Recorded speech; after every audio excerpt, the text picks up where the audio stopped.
My name is Rich Howard, owner of Architectural Builder Supply, and this video is to just quickly demonstrate what a spanner wrench is, or an example of it, and what they're used for, or what you would use it for, and how you would use it. So let's move forward. Let's take a closer look at that. Spanner wrenches are basically, in my experience, a piece of metal that is going to look like, there are lots of different shapes, but they all have a distinguishing characteristic. They have a particular length. They're always going to have a little nub on it, and they're going to have a curved feature to it. They're always, the ones that I've always seen, are always going to have that sort of feature. This is not a spanner wrench, but this feature here is the exact sort of traits that you're looking for if you're thinking about what a spanner wrench is supposed to look like. Now, what is it used for? The term spanner, I think, is kind of confusing on its own because, you know, what's a spanner? I don't know. The question that prompted this video is referring to a Schlage M504-341 spanner wrench. That exact design is discontinued, and I may still have some in old locks, but I don't think so. Actually, Schlage, a technical support individual at Schlage, contacted me last year and asked if I could rustle any up, and I could. I went into some old Schlage D series and found some. Now, spanner wrenches are very often used in old Potbelly closers, and I'll start with this. I've got three examples to show you. What were the three traits? It's got a length, it's got a nub, and it's got a curvature on it. Okay. In order to install this Potbelly closer, and this, I don't know what decade this is from. I don't have the box here. I thought I did. It could be from the 40s, the 50s, the 60s. When you set the tension on the torsion spring inside of here, and every time you need a spanner wrench, this is what applies. You're going to take that nub and fit it into something and then rotate. The thing about the spanner wrench is it can be used in either clockwise or counterclockwise direction, whether you are loosening or tightening whatever it is.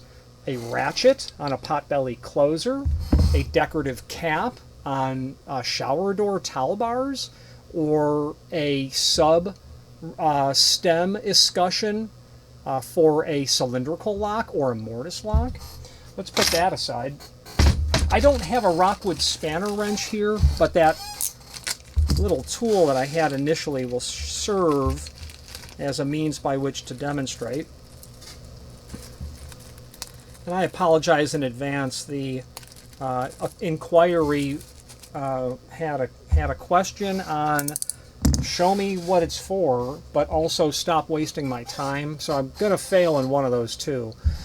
This is a decorative cap for a through bolt on a push bar. You go into a retail space, you've got a horizontal push bar, you push on it, awesome. The other side is going to have this kind of bolt possibly and a connecting rod. You're going to install this on the door. You'll be able to get that tight with your hands, but only finger tight. Well, you really do need to tighten it, and that's where a spanner wrench comes in.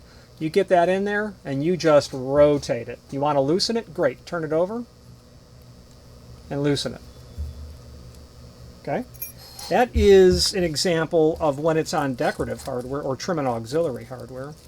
And then the last example that I'll show you will be a Schlage D series lock, which are actually now discontinued, but same concept, whether it be that M504-341, it's for L series locks, they're mortise locks, doesn't matter, this wrench would work, or at least work passably. I've got a discontinued D10 Orbit 625. The stem that's on here, when you install the lock right here, you need to tighten that. And there's a little hole right at the tip of my finger.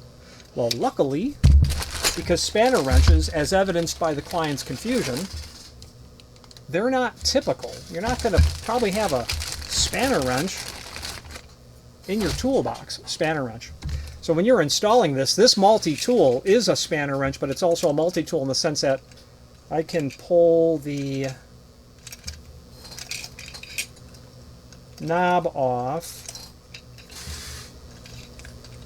And these D-series locks sometimes can be tricky to get the knobs off. When you're installing this, you need to unthread that. Latch bolt goes in the door, lock goes through the 2 1/8 hole. Now we bring the rose assembly tighten it by hand, you can only get it finger tight. At that point, what I do is I kind of put the knob on, but I don't shoot it all the way down because I'm testing for operation. And then I tighten, little hole is here, 3 features, length, nub, and curvature. This doesn't have a curvature, but it does serve that purpose. Get that nub in the hole like I have, and just tighten away. Tighten away. That's how you get it tight. If you do any lock if you work with locks at all, you're absolutely going to want to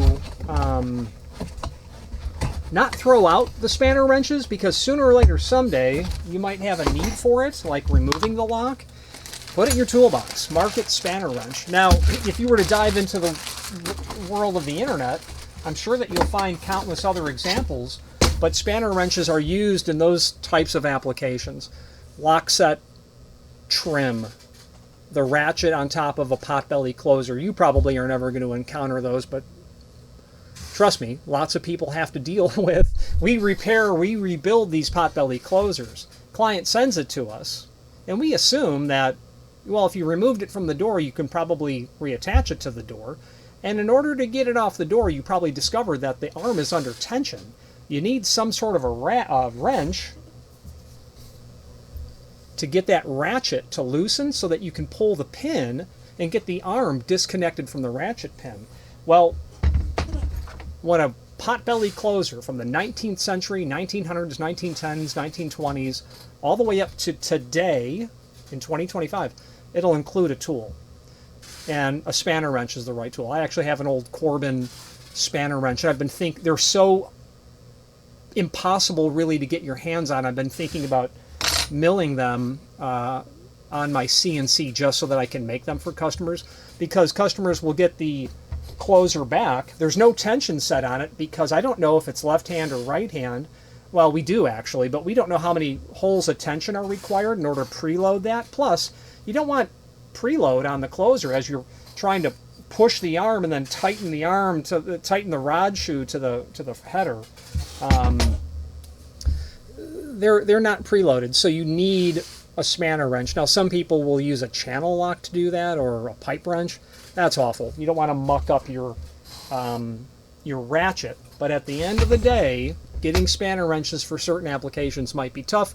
I'm sure the industrial hardware stores of the world will be able to help you with spanner wrenches.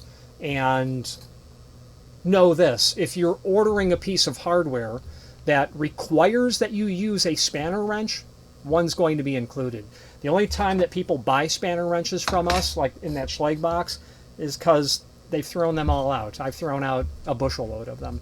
Any questions on what a spanner wrench is or how to use it, please feel free to reach out to us. Thank you.